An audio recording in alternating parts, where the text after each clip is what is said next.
నమస్తే, నేను మధు.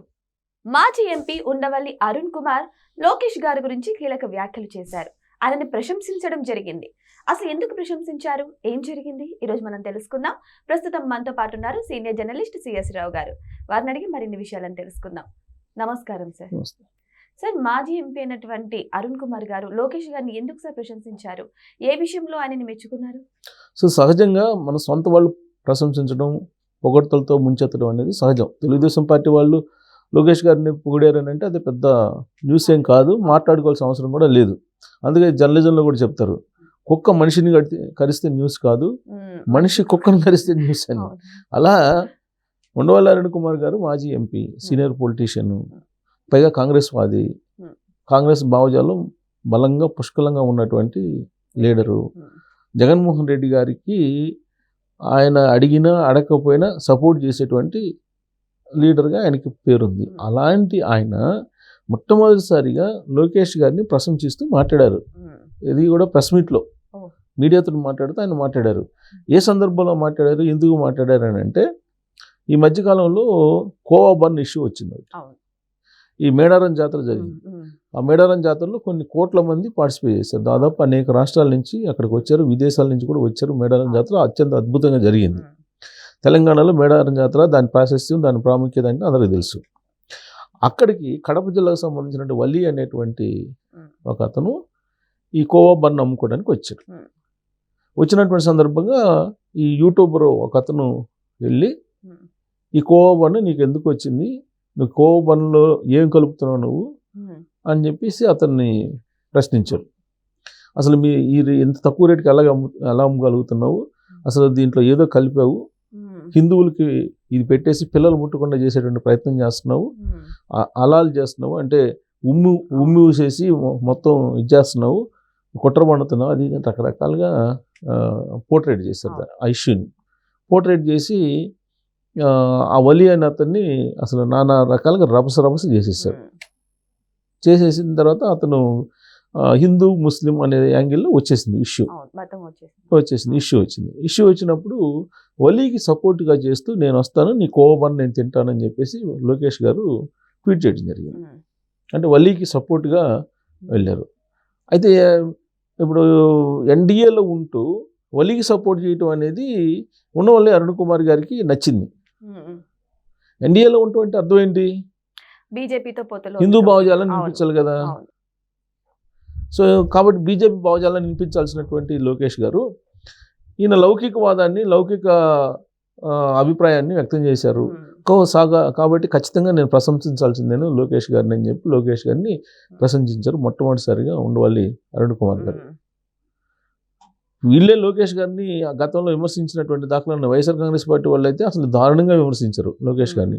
లోకేష్ గారు బాడీ గురించి షేమింగ్ చేశారు, ఆయన్ని పప్పు అన్నారు, ఆయన తిన్నటువంటి బిస్కెట్లు ఎందని, ఆయన తిన్నటువంటి ఇవి ఉన్నాయి కదా నట్స్ ఉంటాయి, వాల్నట్స్, ఇవన్నీ వాటి లెక్క చేసి గందరగోళంగా రాశారు. వాళ్ళు మీడియాలో రాశారు, పెద్ద ఎత్తున ప్రచారం చేశారు, రాజకీయాలకు పనికిరాడు అన్నారు, చాలా రాశారు. పాదయాత్ర అదే యుగళం యాత్ర స్టార్ట్ చేసేటప్పుడు కూడా, పాదయాత్ర చేసేటప్పుడు కూడా ఎన్ని రోజులు నడుస్తారు, 2-3 రోజులు నడుస్తారు, తర్వాత నడవలేడు అని చెప్పేసి అనుకున్నారు.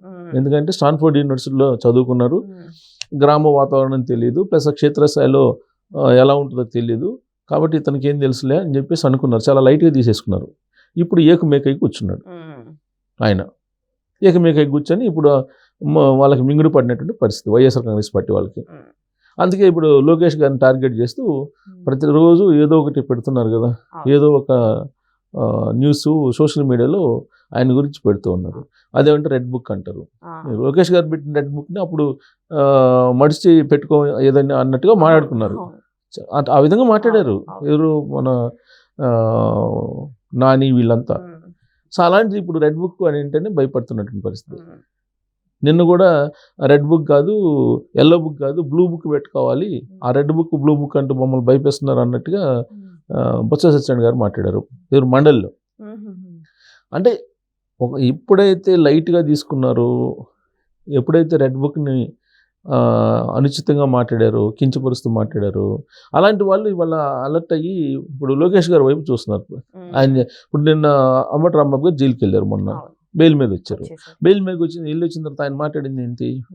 ఇదంతా చంద్రబాబు నాయుడు గారు, లోకేష్ గారు మొత్తం అబ్జర్వ్ చేశారు, ఇదంతా లోకేష్ గారు చేశారు అని చెప్పి అంటున్నారు కదా. మరి అదే లోకేష్ గారిని ఆయన దేవుని పప్పు తుప్పు అని చెప్పేసి మాట్లాడారు. అవును. ఇదే మాటలు మాట్లాడారు, పప్పు తుప్పు అని. అవును. మరి ఇవాళ ఏంటి? ఇవాళ ఏమంటున్నారు? వాళ్ళే మొత్తం ప్లాన్ చేశారు, అయినా మేము భయపడము అని చెప్పేసి అంటున్నారు. సో భయపడమని ఎవరు అన్నారు? ఇప్పుడు ఆయన సీనియర్ లీడర్ అయ్యి ఉండి, సరే గెలిచింది 2 సార్లు 3 సార్లు గెలిచినా సుదీర్ఘకాలం పాటు రాజకీయాల్లో చేసినటువంటి అంబటి రాంబాబు గారు ఏ విధంగా చంద్రబాబు నాయుడు గారిని దూషిస్తూ మాట్లాడారు? అది ఎవరైనా సమాజం సమర్థించేటువంటి పదజాలను ఉపయోగించారా? కాదు కదా. సో ఆయన కూడా ఇప్పుడు లోకేష్ గారి గురించి మాట్లాడుతున్నారు. అయితే ఉండవల్లి అరుణ్ కుమార్ గారు మాట్లాడటం, మిగతా వాళ్ళు ఎవరు ఎట్లా మాట్లాడినా కానీ ఉండవల్లి అరుణ్ కుమార్ గారు మాట్లాడటం, ఆయన ప్రశంసించడం అంటే డెఫినెట్గా ఒక పరిణితి చెందినటువంటి నాయకుడిగా లోకేష్ గారు ఎదిగారని చెప్పి అనుకోవడానికి ఒక ఉదాహరణగా తీసుకోవచ్చు. ఎందుకంటే శత్రువు లేదంటే వ్యతిరేకించేటువంటి వాళ్ళే మెచ్చుకోవటం అనేది అది చిన్న విషయం కాదు. ఉండవల్లి అరుణ్ కుమార్ గారు జగన్మోహన్ రెడ్డి గారి పక్షాన మాట్లాడుతుంటారు ఎప్పుడు ఏ ఇష్యూ వచ్చింది. జగన్మోహన్ రెడ్డి గారు 2019 నుంచి 2024 మధ్యలో పరిపాలన చేసినప్పుడు ఏ రోజు కూడా ఈ ప్రభుత్వం తప్పు చేస్తుందని చెప్పేసి అలా డైరెక్ట్గా ఏ రోజు అలా అనేక ఇష్యూలు వచ్చినాయి.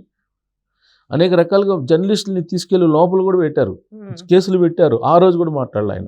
జనరల్గా జర్నలిస్టులతో బాగుంటాడు ఆయన, కాంగ్రెస్ వాది, జర్నలిస్టులతో కొంచెం ఫ్రెండ్లీగానే ఉంటాడు. ఆయన కూడా జగన్మోహన్ రెడ్డి గారు చెప్పలేదు తప్పు, మీరు ఇళ్ల మీదకి వెళ్ళరు. ఆ రోజు ఇళ్ల మీదకి వెళ్ళారు కదా, అర్ధరాత్రి అపరాత్రి అని లేకుండా ఇళ్లలోకి వెళ్ళి పోలీసులు గోడలు దిగి వెళ్ళి ఇంట్లో లేడీస్ ఉన్నారని కూడా చూడకుండా ఎవరిని కావాలంటే వాళ్ళని పట్టుకొచ్చి లోపల వేశారు కదా, స్టేషన్లో పడేశారు కదా. మరి ఆ రోజు కూడా మాట్లాడాల. ఇప్పుడు అంటారు అంబటి రాంబాబు గారిని అరెస్ట్ చేయడం తప్పు, అది కూటమికే నష్టం, ఈ చిలక పలుకులు వాళ్ళు పలుకుతున్నారు ఆయన. మరి ఆ రోజు నా ఇంటికి కూడా వచ్చారు పోలీసులు, 5 వచ్చారు పోలీసులు ఉదయాన్నే. మరి ఎందుకు వచ్చారు అంటే నోటీస్ ఇవ్వడానికి వచ్చాను. నోటీస్ ఇవ్వడానికి ఒక ఎస్ఐ 5 కానిస్టేబుల్ అవసరం అంటే ఒక భయానక వాతావరణాన్ని కల్పించాలి. నేను హైదరాబాద్లో ఉంటా, నేను చేసిన తప్పు ఏంటి? అసలు ఏం లేదు, మామూలుగా ఒక వీడియో చేశాను అంతే. ఆ వీడియో కూడా అనుచిత వ్యాఖ్యలు లేవు, ఆ అబద్ధాలు అసలు లేవు. కాకపోతే అక్కడ ఏదో 2 ఫోటోలు వాడాము. సో ఆ కారణం చేత వచ్చారు. మరి ఇంకా నాకన్నా ముందు దాదాపు 2,000 మందిని ఈ విధంగా చేశారు. సో కాబట్టి ఆ రోజున మాట్లాడినట్టు ఉండవల్లి అరుణ్ కుమార్ గారు ఇవాళ అంబటి రాంబాబు గారి గురించి లేకపోతే జోగి రమేష్ గురించి నుంచి మాట్లాడుతున్నారు.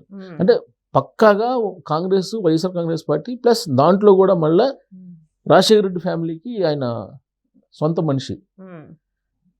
అలాంటి ఆయన లోకేష్ గారిని పొగడడం అనేది డెఫినెట్గా ఈ వలి ఇష్యూలో, ఈ కోవబండి విషయంలో లోకేష్ గారు తీసుకున్నటువంటి స్టాండ్ ఏదైతే ఉందో అది ముస్లిం మైనార్టీని ప్రత్యేకించి ఎన్డీఏ కూటమి అనగానే అది బీజేపీ సనాతన ధర్మం ఏదో చెప్తా ఉంటారు, అది కూడా వ్యతిరేకం అయిపోయింది ముస్లిమ్స్కి అనేటువంటి ఒక ప్రచారం జరుగుతున్నటువంటి సమయంలో లోకేష్ గారు ఏదైతే ఈ స్టేట్మెంట్ ఇచ్చారో ఇది డెఫినెట్గా తెలుగుదేశం పార్టీ అందరి పార్టీ, ఇదేదో ఒక వర్గానికో లేక ఒక మతానికో సంబంధించిన పార్టీ కాదు. కాకపోతే రాష్ట్ర ప్రయోజనాల కోసమే ఎన్డీఏలో కూటమిగా ఉండాల్సి వచ్చింది అనేటువంటి సంకేతం డెఫినెట్గా ఇది బలంగా తీసుకెళ్తుంది. అందుకే ఉండవల్లి అరుణ్ కుమార్ గారు అంటున్నారు, నేను ఆశ్చర్యపోయాను అసలు ఎన్డీఏలో ఉంటూ కూడా ఆయన ఈ విధంగా మాట్లాడటం అనేది నిజంగా ప్రశంసనీయం అని చెప్పేసి ఆయన మాట్లాడటం అనేది డెఫినెట్గా అది తెలుగుదేశం పార్టీ కానీ లేదంటే లోకేష్ గారి అభిమానులు కానీ గర్వించదగినటువంటి స్టేట్మెంట్. సో ఉండవల్లి అరుణ్ కుమార్ గారు లోకేష్ని ప్రశంసిస్తూనే ఒక ముక్తాయింపు ఇచ్చారు. ఏంటి ఆ ముక్తాయింపు అంటే, హెరిటేజ్ అలాగే భారతీయ సిమెంట్స్ ఈ 2 కంపెనీలు హైదరాబాద్లో ఉన్నాయి, వాటిని ఆంధ్రప్రదేశ్ ఎందుకు తీసుకురావట్లేదు, ఆంధ్రప్రదేశ్ తీసుకొచ్చి అలాగే చేస్తే బాగుంటుంది ఎన్డీఏ కూటమి అని చెప్పేసి ఆయన ముక్తాయింపు ఇచ్చారనమాట. పక్కా కాంగ్రెస్ వాదైనటువంటి మాజీ ఎంపీ ఉండవల్లి అరుణ్ కుమార్ గారు లోకేష్ గారిని ప్రశంసించడం నిజంగా గ్రేట్ అని చెప్పొచ్చు. మరి దీన్ని బట్టే తెలుస్తుంది కేవలం సొంత పార్టీలోనే కాదు ప్రతిపక్ష పార్టీలో ఉన్న వాళ్ళు కూడా మరి లోకేష్ గారిని ప్రశంసిస్తున్నారంటే ఆయన ఏ రేంజ్కి ఎదిగిపోయారో ఇక్కడే స్పష్టంగా తెలుస్తుంది. సో వెయిట్ చేసి చూద్దాం, మరి ఈయన మార్పు అనేది ఈయన ఒక్కతోనే స్టార్ట్ అవుతుందా, మరి కొంతమంది మార్పులు మనం చూడాల్సి వస్తుంది అనేది వెయిట్ చేసి చూద్దాం. Thank you so much. Thank you sir.